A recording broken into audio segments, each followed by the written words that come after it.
नमस्कार. स्वामी विवेकानंद अकॅडमीतर्फे आयोजित MPSC फाउंडेशनच्या लेक्चरमध्ये मी आपल्या सगळ्यांचं स्वागत करतो. सर्वप्रथम मी आपल्याला माझी ओळख सांगतो. माझं नाव रोहित साबळे. माझं ग्रॅज्युएशन मी COEP पुणे या कॉलेजमधून पूर्ण केलं. त्यानंतर महाराष्ट्र गव्हर्नमेंटच्या इरिगेशन डिपार्टमेंटमध्ये असिस्टंट इंजिनियर या पदावरती मी काम केलेलं आहे. जर राज्यसेवा आणि UPSC यांचा विचार करायचा झालं तर मी UPSCच्या 4 मेन्स दिलेल्या आहेत आणि त्यामध्ये मी 2 इंटरव्ह्यू सुद्धा दिलेले आहेत. MPSC मध्ये मी 2014, 2015, 2017 आणि 2019 असे 4 इंटरव्ह्यू दिलेले आहेत. 2015 या वर्षी मी वन खात्याचा सुद्धा इंटरव्ह्यू दिलेला आहे. सो एकंदरीत MPSC कडे मी आतापर्यंत 6 इंटरव्ह्यू दिलेले आहेत. मी मागच्या काही वर्षांपासून कोचिंग आणि गायडन्स या सेक्टरमध्ये सुद्धा काम करत आहे. त्याचप्रमाणे मी आपल्या गव्हर्नमेंटच्या बार्टी या इन्स्टिट्यूशनमध्ये सुद्धा UPSC आणि MPSCच्या स्टुडंट्सना या एक्झामसाठी मार्गदर्शनाचं काम केलेलं आहे. सध्या मी SVA मध्ये म्हणजे स्वामी विवेकानंद अकॅडमीमध्ये असिस्टंट डायरेक्टर या पदावरती कार्यरत आहे. सो आज मी आपल्याला MPSC म्हणजेच राज्यसेवा या एक्झामच्या फाउंडेशन म्हणजेच तयारी कशी करायची याच्याबद्दल मी आपल्याला मार्गदर्शन करणार आहे. त्याचबरोबर मी आपल्याला पूर्व परीक्षेच्या दृष्टिकोनातून काही महत्त्वाची पुस्तकं सुद्धा सांगणार आहे. ॲज आपल्या सगळ्यांना माहितीच आहे की या परीक्षेचे 2 पेपर असतात. सगळ्यात पहिला पेपर असतो GSचा आणि दुसरा पेपर असतो CSATचा.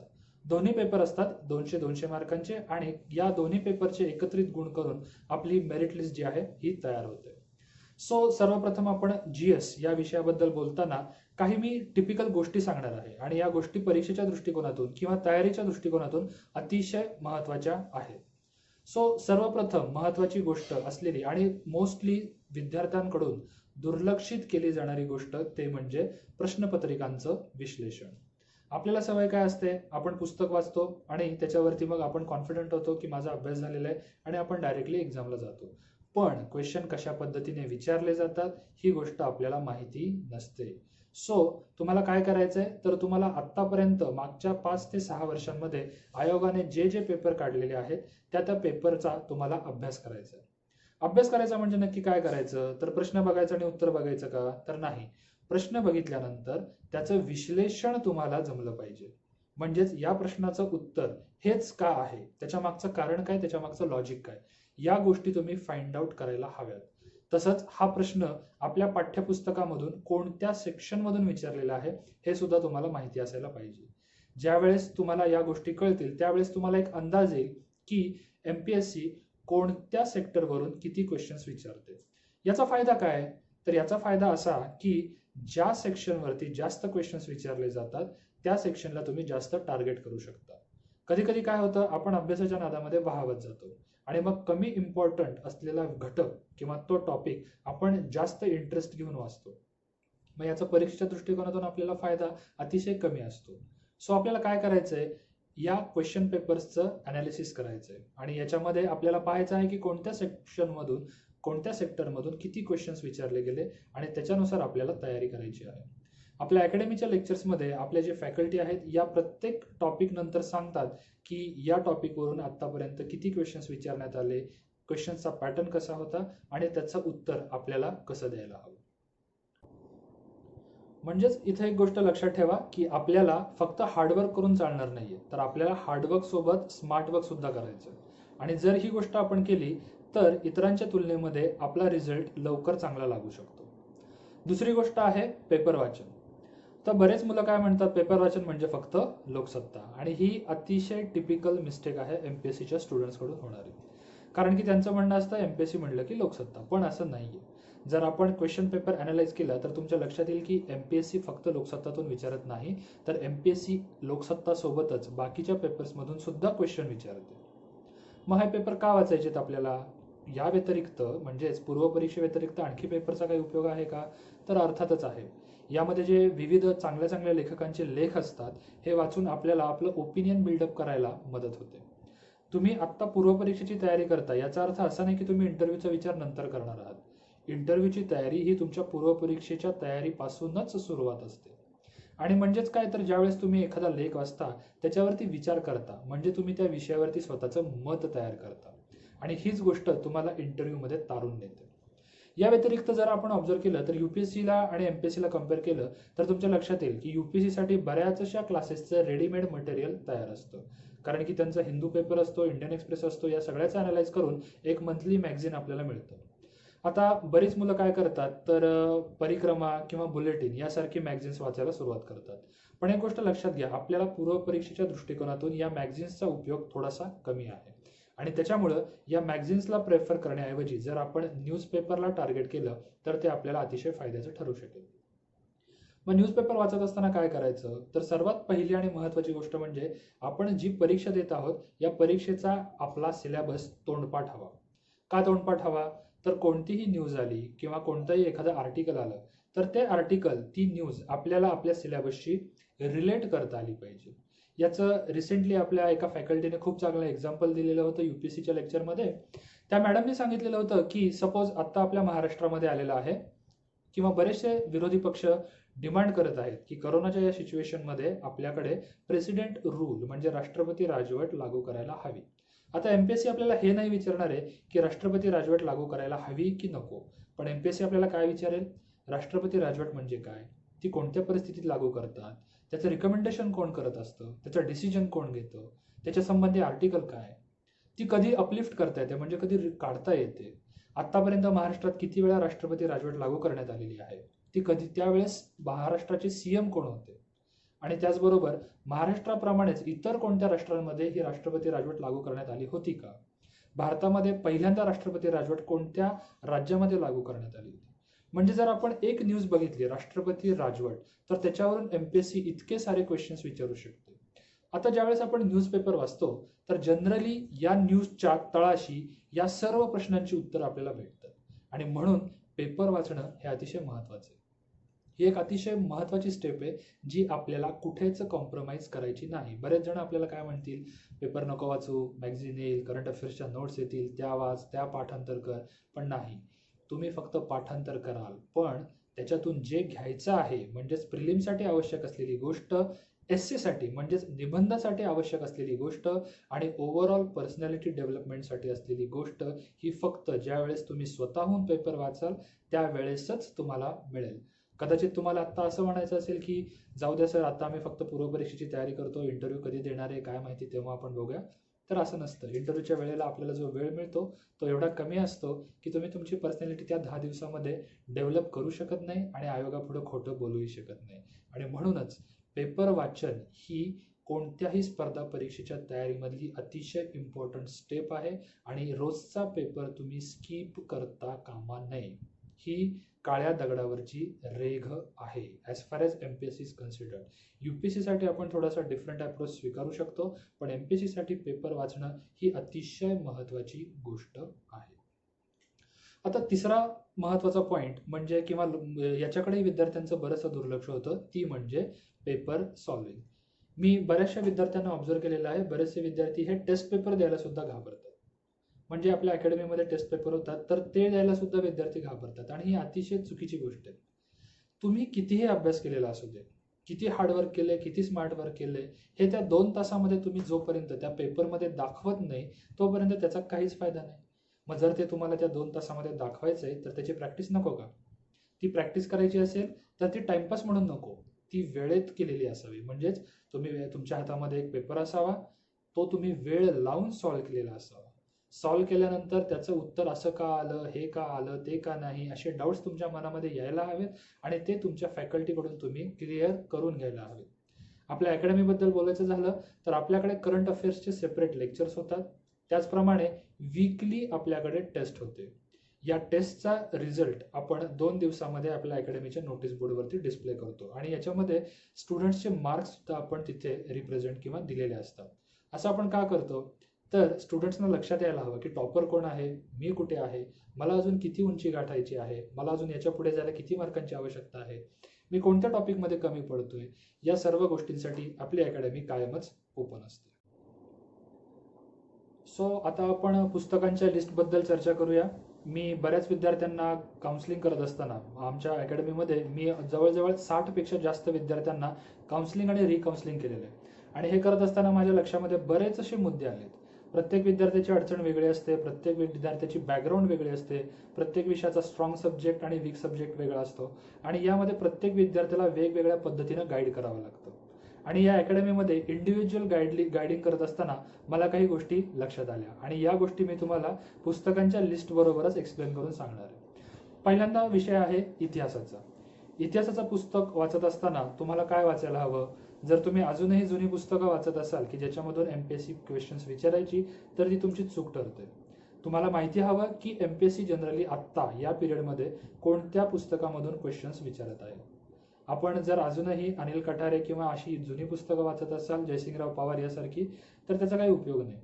आपण आता थोडंसं मॉडर्न म्हणजे ज्या पद्धतीने क्वेश्चन्स विचारले जातात अशा पुस्तकांकडे आपण शिफ्ट व्हायला हवं. म्हणजेच याच्यामध्ये आपण गाठाळ हे पुस्तक वाचू शकता किंवा युनिक अकॅडमीचं समाधान महाजन यांचं पुस्तकही आपण वाचू शकता. आता विद्यार्थ्यांना येणारा कॉमन प्रॉब्लेम म्हणजे काय? सर इतिहास किती जरी वाचला तरी आमच्या लक्षात राहत नाही आणि अतिशय टेन्शन असतं. सर वार लक्षात राहत नाहीत, दिनांक लक्षात राहत नाहीत, वर्ष लक्षात राहत नाहीत, काय करायचं?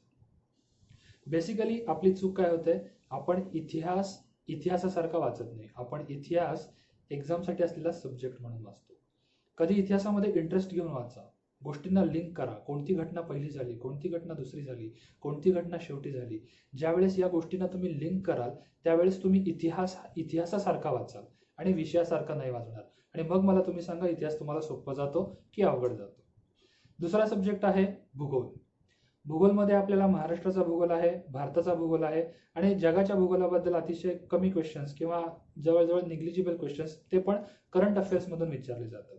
या व्यतिरिक्त जिओमॉर्फॉलॉजी हा जो आपल्या मेन्समध्ये असलेला टॉपिक आहे याच्यावरूनही मागच्या 2 वर्षामध्ये प्रिलिम्समध्ये 2 ते 3 क्वेश्चन्स विचारले जातात आणि याच दृष्टिकोनातून भूगोलाचा अभ्यास करणं आपल्यासाठी महत्त्वाचं आहे. मग भूगोलामध्ये वाचायचं काय? तर बेसिकली स्टेट बोर्डची पुस्तकं आपल्याला वाचणं आवश्यक आहे.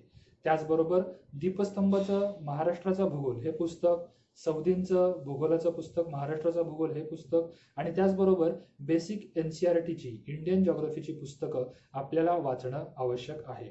आता एनसीईआरटी वाचायची म्हणजे तुम्हाला एकतर इंग्लिश चांगलं हवं किंवा हिंदी चांगलं हवं किंवा मग असा कोणीतरी व्यक्ती हवा की जो तुम्हाला ही पुस्तकं अतिशय चांगल्या पद्धतीने एक्सप्लेन करून देईल. आपल्या अकॅडमीमध्ये किंवा आपल्या अकॅडमीचे जे फाउंडर आहेत रोहित वायकर सर यांचं जॉग्रफीचं लेक्चर जर तुम्ही अटेंड केलं तर तुमच्या लक्षात येईल की हे लेक्चर अटेंड करत असतानाच तुमच्या लक्षात येईल की जॉग्रफी शिकणं किती इझी असू शकतं. पुढचा विषय आहे राज्यशास्त्र. आता राज्यशास्त्र म्हटलं की सगळ्यांच्या डोळ्यापुढे एकच नाव येतं, ते म्हणजे एम लक्ष्मीकांत आणि दुसरं नाव येतं ते म्हणजे रंजन कोळंबे. मग आता इथं सुद्धा स्टुडंट्सचं कन्फ्युजन असतं. मला बरेच स्टुडंट्स असे भेटलेले आहेत की सर मी आता रंजन कोळंबे वाचलंय आणि आता मी लक्ष्मीकांत वाचायला सुरुवात करतो. का? काय गरज आहे? सांगता येत नाही. मुळात रंजन कोळंबे जर तुम्ही वाचलेला असेल तर लक्ष्मीकांत वाचण्याची आवश्यकता नाही किंवा लक्ष्मीकांत वाचलेलं असेल तर रंजन कोळंबे वाचण्याची आवश्यकता नाही. या दोन्हीपैकी एकच पुस्तक वाचा, पण एक पुस्तक वारंवार वाचा. जर आता रंजन कोळंबे वाचलेला आहे तर लक्ष्मीकांत तुम्ही मेन्ससाठी ठेवा, प्रिलिम्समध्ये वाचू नका. जर तुम्ही लक्ष्मीकांत वाचलेला आहे तर लक्ष्मीकांतला रिवाईज करा.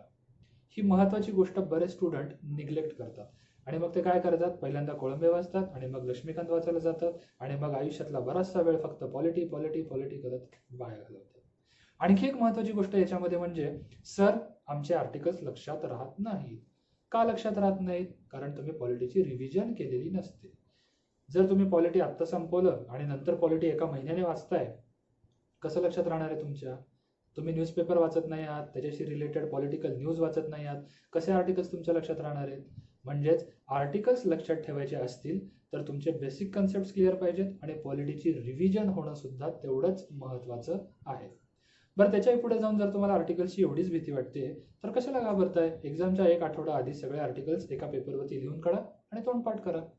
पण या आर्टिकल्सची एवढी भीती घेतलेली असते की मुलं पॉलिटीचा अभ्यास करत नाहीत किंवा चुकीचा अभ्यास करतात. त्यानंतर पुढचा विषय आहे अर्थशास्त्र. आपल्या अकॅडमीमध्ये अर्थशास्त्र मी स्वतः शिकवतो आणि आपल्या क्लासच्या नोट्स अर्थशास्त्रासाठी सफिशियंट आहेत. तुम्हाला जर याच्या पुढे जाऊन जर अभ्यास करायचा असेल तर इंग्लिशमध्ये रमेश सिंग हे पुस्तक आहे किंवा मराठीमध्ये रंजन कोळंबे यांचं अर्थशास्त्राचं पुस्तक सुद्धा अवेलेबल आहे. या दोन्ही पुस्तकांचं किंवा या दोनपैकी एका पुस्तकांचं थरो रीडिंग तुम्हाला अर्थशास्त्राची व्यवस्थित तयारी करण्यास मदत करेल. परंतु याच्यामध्ये एक्स्ट्रा कन्सेप्ट्स, करंट अफेअर्सशी रिलेटेड न्यूज आणि त्याचे कन्सेप्ट्स हे मात्र तुम्हाला लेक्चरमधूनच अतिशय चांगले क्लिअर होऊ शकतं. सध्या आपले ऑनलाईन लेक्चर्स अर्थशास्त्र या विषयासाठी सुद्धा चालू आहेत. पुढचा विषय आहे पर्यावरण. आता पर्यावरणाचा सारखा अतिशय साधा सोपा विषय सुद्धा विद्यार्थी त्या पूर्ण क्षमतेने पूर्ण करू शकत नाही. याच्या मागचं कारण काय की काय वाचायचं माहिती नाही. याच्यामध्ये सर्वात महत्त्वाची गोष्ट म्हणजे स्टेट बोर्डचे 11वीची आणि 12वीची पुस्तकं. बेसिक कन्सेप्ट क्लिअर करण्यासाठी हे 11वीची आणि 12वीची पुस्तकं तुम्ही वाचलीच पाहिजे. याच्या पुढे जाऊन काही ओव्हर एन्थुझियास्टिक आणि अतिउत्साही मुलं जी असतात ते म्हणतात सर आम्ही शंकर IAS वाचणार. लक्षात घ्या, शंकर IAS म्हणजे UPSCची एक्झाम. सो हे पुस्तक UPSCच्या परीक्षेला धरून तयार करण्यात आलेले. ते तुम्ही MPSC साठी वाचा, जर तुम्हाला इच्छा असेल तर वाचा, पण 50% त्याच्यातला वेळ तुम्ही वाया घालवताय हे मी आता सांगू शकतो. मग त्याच्यापेक्षा बेटर पुस्तक जे MPSC मध्ये उपयोगी आहे असं आहे का, तर तुषार घोरपडे यांचं युनिक अकॅडमीचं, पूर्वी ते युनिक अकॅडमीमध्ये होते, आता त्यांची स्वतःची वेगळी अकॅडमी आहे, तर तुषार घोरपडे यांचं एन्व्हायरमेंटचं पुस्तक तुम्ही वाचू शकता.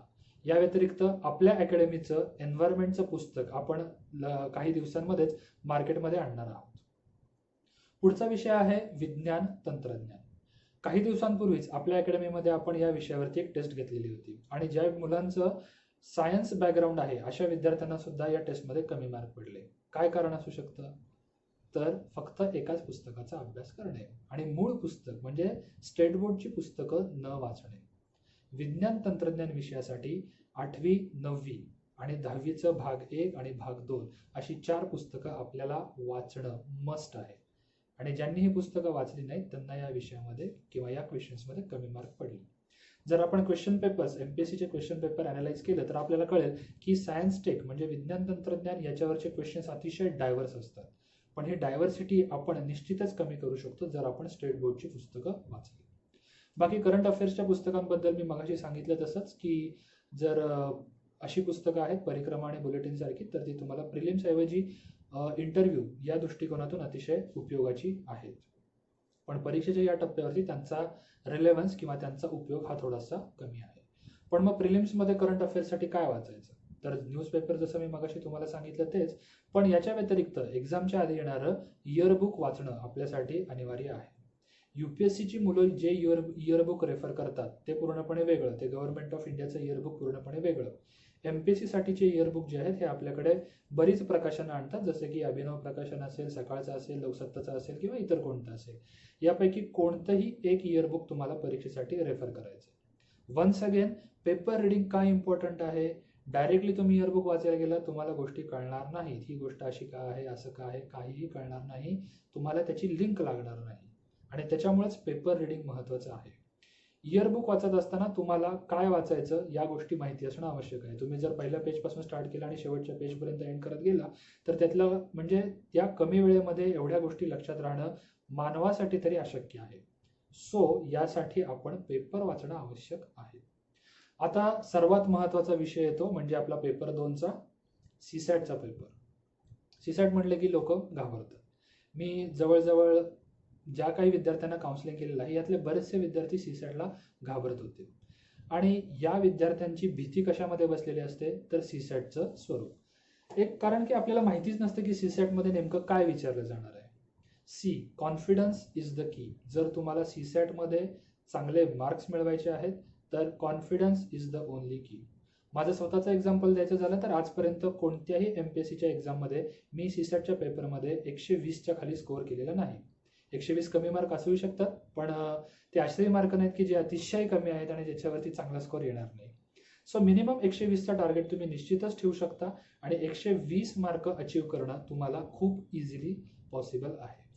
सो CSAT मध्ये आपल्याला काय विचारलं जातं, तर सगळ्यात पहिल्यांदा आपल्याला भीती असते गणिताची, दुसरी भीती असते पॅसेजेसची, तिसरी भीती असते लॉजिकल रिझनिंगची आणि चौथी भीती असते डिसिजन मेकिंगची. आता यांना मी भीती असं का म्हणतोय, कारण की प्रत्येक विद्यार्थी यातल्या कुठल्या ना कुठल्या सेक्शनला घाबरलेला आहे आणि ही भीतीच CSAT मध्ये कमी मार्क मिळवण्यास कारणीभूत ठरते. मग आता गणिताचं काय आहे, तर मुळात लक्षात घ्या गणिताचे क्वेश्चन्स हे खूप कमी असतात. मग गणिताची तयारी करत असताना आपण जर बेसिक गोष्टी केल्या म्हणजे साध्या बेरीज वजाबाकी गुणाकार भागाकार या क्रिया जास्तीत जास्त फास्ट केल्या, त्यासाठी पाढेपाठ केले, त्यांचा सराव केला तर परीक्षेमध्ये लागणारा वेळ हा मिनिमाइज होईल. वेळ मिनिमाइज झाला म्हणजे तुम्ही जास्त क्वेश्चन्स अटेम्प्ट करू शकता.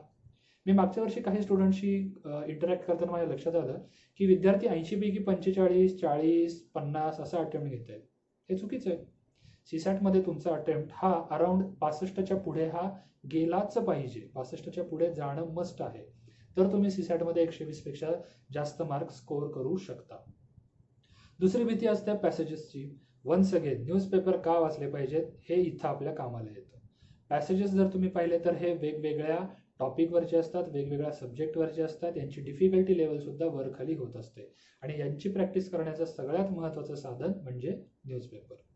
आता पॅसेजेस चांगले सॉल्व कसे करायचे, तर पहिली गोष्ट म्हणजे तुमचं रीडिंग स्पीड चांगलं पाहिजे आणि रीडिंग करत असतानाच तुम्हाला ते पॅसेज ग्रास्प म्हणजे ॲनालाइज करता आले पाहिजे. तुम्ही फक्त ब्लँक रीडिंग करताय, परत तुम्हाला अजून एकदा वाचताय, परत तिसऱ्यांदा वाचताय, एक एक पॅसेज तुम्हाला 3दा वाचायला लागतोय. याचा अर्थ काय, तुमचं वाचन व्यवस्थित होत नाहीये.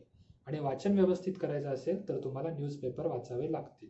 त्या न्यूजपेपर वाचत असताना तुमची लँग्वेज सुद्धा इम्प्रूव्ह होईल आणि सीसॅटचा पेपर सॉल्व्ह करत असताना तुम्हाला पॅसेज रीडिंग फास्ट करणं याच्यामुळं शक्य होईल. तिसरी गोष्ट आहे logical reasoning. Question paper analyse करा असं मी का म्हणालो मगाशी, तर याचं उत्तर तुम्हाला इथं सापडेल. गणितावरती जेवढे क्वेश्चन्स विचारले जातात त्याच्यापेक्षा जास्त क्वेश्चन्स लॉजिकल रिझनिंगवरती विचारले जातात आणि ह्या क्वेश्चन्सचा पॅटर्न तुम्हाला या जुन्या क्वेश्चन पेपरमध्ये सापडेल. चौथा टॉपिक आहे तो म्हणजे डिसिजन मेकिंग. डिसिजन मेकिंग म्हणजे काय, तुम्ही उद्या अधिकारी होणार आहात, एखादा प्रसंग तुमच्या पुढे आला तर तुम्ही किती फास्ट आणि कोणता डिसिजन घेणार हे तुम्हाला 4 ऑप्शनमधून निवडायचं असतं. लक्षात ठेवा, रिअल लाईफमध्ये तुमच्यापुढे 4 ऑप्शन येत नाहीत. आयोग तुम्हाला एक्झाममध्ये देत आहे. सो या 4 ऑप्शनमधून तुम्हाला most feasible option, most appropriate option जो आहे हा चूज करायचा असतो. वन्स अगेन यासाठी तुमची तुमच्या सब्जेक्ट्सवरती कमांड हवी, तुमची नैतिकता चांगली हवी, तुमचं संविधानाचं ज्ञान चांगलं हवं, तुमचं कायद्याचं ज्ञान चांगलं हवं आणि यांना अप्लाय करून तुम्ही त्यातला मोस्ट ॲप्रोप्रिएट ऑप्शन सिलेक्ट करू शकता. सो स्टुडंट्स, मी स्टुडंट्स म्हणण्यापेक्षा तुम्हाला स्पर्धकांना म्हणेल, यू आर UPSC आणि MPSC aspirants. So MPSC aspirants, तुम्हाला मी आत्तापर्यंत फाउंडेशन या विषयामध्येच म्हणजे या लेक्चरमध्ये मी तुम्हाला सांगितलं की प्रत्येक विषयाची तयारी कशी करायची आणि याच्यामध्येच असलेले महत्त्वाचे घटक कोणते. या व्यतिरिक्त आपल्या अकॅडमीमध्ये आपण या प्रत्येक विषयाला प्रत्येक वेगवेगळ्या पद्धतीने टार्गेट करतो, फोकस करतो. आपल्याकडे वीकली टेस्ट होतात, आपल्याकडे प्रत्येक स्टुडंटचं इंडिव्हिज्युअल काउन्सिलिंग केलं जातं, या काउन्सिलिंगचं रेकॉर्ड केलं जातं. म्हणजेच प्रत्येक विद्यार्थी किती वाचतोय, काय वाचतोय, कोणतं पुस्तक वाचतोय, किती दिवसांमध्ये वाचून झालंय, याच्या पुढे त्याने काय करायला हवं. म्हणजेच काय, तर आम्ही तुम्हाला एक राजमार्ग आखून देत आहोत, तुम्हाला त्याच्यावरून चालायचं आहे. आणि लक्षात ठेवा, तुम्हाला चालायचं आहे. आम्ही मार्ग दाखवण्याचं, मार्ग तयार करण्याचं काम करतोय, चालायचं मात्र तुम्हाला आहे. सो काही दिवसांपूर्वीच आपण आपल्या अकॅडमीमध्ये ऑनलाईन लेक्चर्स सुद्धा तयार केलेले आहेत किंवा आपण चालू केलेले आहेत. आत्तापर्यंत आपण भारताचा इतिहास म्हणजेच हिस्ट्री आणि अर्थशास्त्र म्हणजेच इंडियन इकॉनॉमी या विषयाचे लेक्चर्स MPSC साठी चालू केलेले आहेत. तर इंडियन पॉलिटी हा विषय आपण UPSC साठी चालू केलेला आहे. हा व्हिडिओ आपल्याला कसा वाटला ते नक्कीच आमच्यापर्यंत कळवा. आमचा संपर्क क्रमांक आहे 91 45 27 44 93. तसेच या क्रमांकावरती व्हॉट्सॲप सुद्धा अवेलेबल आहे. आमचे टेलिग्राम लिंक आहे t.me/sva_pune_33. काही दिवसांनी आम्ही MPSC मेन्स या विषयाबद्दल किंवा या टॉपिकबद्दलही असाच एक व्हिडिओ घेऊन आपल्यासमोर येणार आहोत. तोपर्यंत आपली रजा घेतो. धन्यवाद.